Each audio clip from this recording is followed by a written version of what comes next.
Now we have question number 3. A contractor plans to install 2 slides for the children to play in a park. For the children below the age of 5 years, she prefers to have a slide whose top is at height of 1.5 meter and is inclined at an angle of 30 degree to the ground, whereas the uh, elder children, she wants to have a steep slide at a height of 3 meter and inclined at an angle of 60 degree to the ground what should be the length of the slide in each case. देखो यहाँ पे एक contractor है, वो plan कर रहे हैं कि झूला बनाया जाए, स्लाइड जो होता है ना बच्चों का झूला, वो बनाया जाए। तो यहाँ पे 2 कंडीशन दिया है, एक 5 साल के बच्चों के लिए और दूसरा जो है 6 साल के बच्चों के लिए दिया है। Just a second, yes. तो एक 5 साल के बच्चों के लिए, जो 5 साल के नीचे है और जो 5 साल से ज़्यादा है उनके लिए दिया है। तो 5 साल के नीचे के बच्चों के लिए एक केस होगा केस 1 और दूसरा होगा केस 2। तो सबसे पहले हम इस पेज पे सॉल्व करेंगे केस 1, केस 1 नाम दे देते हैं इसको, और यहाँ पे लिख देंगे कि कंसीडर। देखिए ये जो एसी है ये स्लाइड है, सपोज ये एसी जो है ये स्लाइड है और ये जो है तो उसका हाइट है। तो जो कॉन्ट्रैक्टर उन्होंने प्लान किया है कि 5 साल के नीचे के बच्चों के लिए जो स्लाइड होगा उसकी हाइट होनी चाहिए 1.5 मीटर, है ना, ग्राउंड से जो है 1.5 मीटर होनी चाहिए हाइट, और जो जिस डिग्री में वो झुका हुआ होगा वो होना चाहिए 30 डिग्री। तो हम यहाँ पे एक ट्रायंगल बना लेते हैं, ये हमारा राइट एंगल ट्रायंगल होगा, और यहाँ पे लिख लेते हैं consider, consider A B is the height of the slide, height of the slide, है ना, और AC जो है ये स्लाइड होगा, AC is the slide.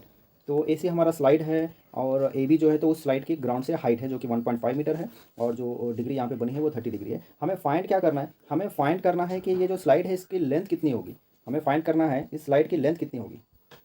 So we have to find the length of AC, ये स्लाइड कितनी लंबी होगी हमें जो है उसका मेजरमेंट फाइंड करना है। मतलब हमें हाइपोटेनस फाइंड करना है, यहाँ पे एक राइट एंगल ट्रायंगल फॉर्म हो रहा है, हमें हाइपोटेनस फाइंड करना है, परपेंडिकुलर दिया है, हमें ऐसा रेशियो लेना है जिसके अंदर परपेंडिकुलर और हाइपोटेनस हो।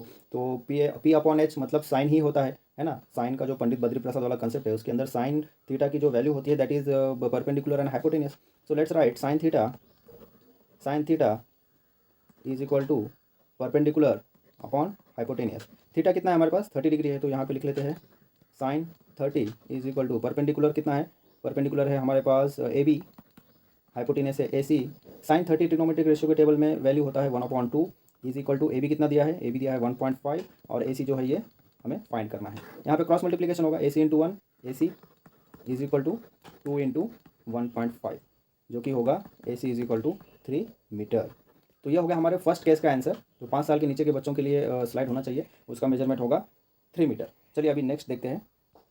नेक्स्ट जो केस है 5 साल के ऊपर के बच्चों के लिए, इसमें बोला है कि जो स्लाइड होगा उसका जो हाइट है ग्राउंड से वो 3 मीटर होगा, और जो डिग्री होगा तो जिस डिग्री में वो बेंड होगा तो वो होगा 60 डिग्री, और हमें AC फाइंड करना है। सेम केस है, केस 1 की तरह ही है, बस ये है कि इसका एंगल चेंज हुआ है और मेजरमेंट चेंज हुआ है।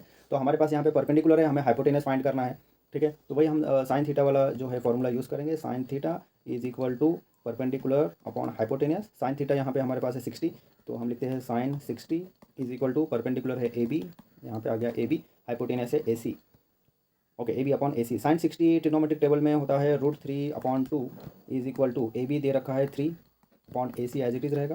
क्रॉस मल्टीप्लिकेशन होगा, क्रॉस मल्टीप्लिकेशन होकर ये हो जाएगा √3 AC is equal to 3 into 2 that is 6। तो ये हो गया AC is equal to 6 upon √3 shift हो जाएगा तो डिवीजन में जाएगा, और अभी हमें इसे करना पड़ेगा rationalising the denominator. Okay, so here 6 into √3 होगा 6√3 अपॉन √3 इंटू √3 हो गया 3, ये कैंसिल आउट हो जाएगा, 3 1 3 2 so AC will be 2√3। Metre में है मेजरमेंट, मीटर में होगा। तो ये होगा हमारा फाइनल आंसर। जो सेकंड केस है इसमें स्लाइड का मेजरमेंट होगा 2√3 मीटर।